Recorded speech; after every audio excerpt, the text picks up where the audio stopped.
We've almost made it. Here we are in that fourth module, and it's been a crazy semester. I'm hoping you're finally kind of getting back into autopilot mode between the storm, the election. Things have just been nuts. And the plain and simple reality is it's been hard to kind of get back into a routine. I mean, I finally got a haircut, and I'm starting to get back into the normal operating procedure. So speaking of people who want to kind of see things get back normal, looking at chapter 28, the unraveling.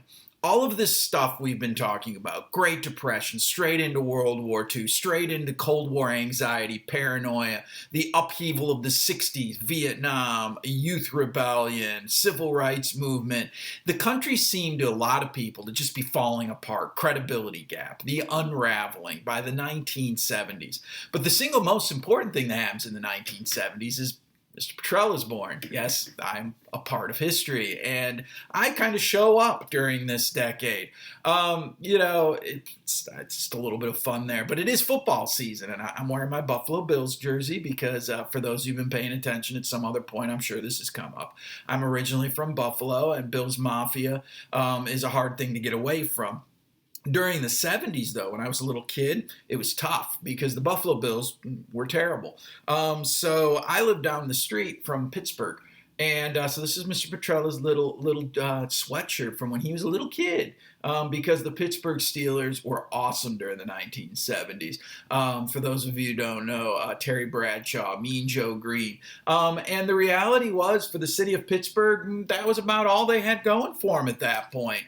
Same with cities like Buffalo and Cleveland, as what had been this industrial dominance of the United States finally kind of collapses during an economic implosion that turns these regions into what we call the Rust Belt. The city of Pittsburgh, known for its steel, once those steel mills start closing, jobs are being lost all over the place. And it adds to this growing unraveling, which is already seen, the credibility gap that has been made worse by Watergate and the Nixon scandals. And then to have the economy collapse amidst rising oil prices, growing foreign competition, it really is causing the American people to start to question themselves. Are we who we thought we were? Are we this dominant superpower that has, militarily, economically, politically been a leader? Or are we not that country? A crisis of confidence, that we don't feel good about ourselves.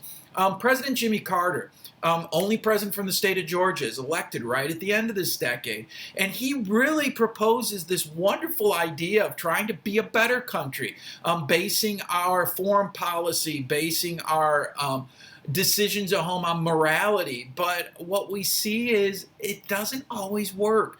The economy doesn't improve. While the EPA and the Department of Education are created, these can address certain problems for certain populations, but taxes seem to be on the rise. And other countries in the world don't seem to take the United States seriously. Afghanistan is invaded by the Soviet Union, so much for the containment doctrine. Cold War seems to be slipping away from us, and then we have the Iran-Contra crisis, the Iran hostage crisis, to kind of just seal it all up. So the 1970s are a very difficult time. I mean, disco becomes look at all the great music we were looking at in the 50s and 60s, and we get disco. What is going on with the American people and the direction of the American nation? So what do we got to do in this class? Don't forget your slideshow. Being narrated. Then, right at the end of this decade, we have this kind of turning point in 1980 as we are moving into chapter 29 with something known as the Miracle on Ice. It's a little short video to kind of explain how this one little moment in the 1980 Winter Olympics kind of starts reviving the American people. Then we have that second project, which is due this week. That's why I wanted to make sure you got a new slideshow. I really haven't gotten a whole lot of more questions about it. Again, this idea of explaining what the American people are going through during the era of Vietnam, the 1960s and 70s, that we're looking at through the eyes of those American people, finding interviews that can be found on YouTube, that can be found in databases on other websites with people who were alive back then. And one thing that's come up over and over again with your questions is, can I talk to grandma and grandpa? Absolutely. If you know somebody from this era, talk to them.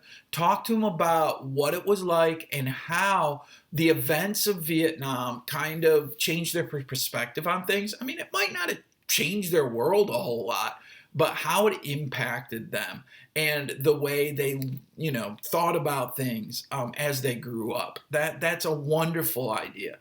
Don't forget, we need a works cited page, right, with the proper information on it. And if you're having problems with that, don't forget to use those helpful tools, or you can also use that Purdue OWL website.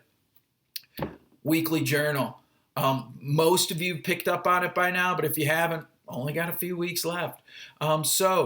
Hey, it's been fun. Keep up the good work. We only have a few more weeks left, and we'll see you on the other side of all this. Have a good one.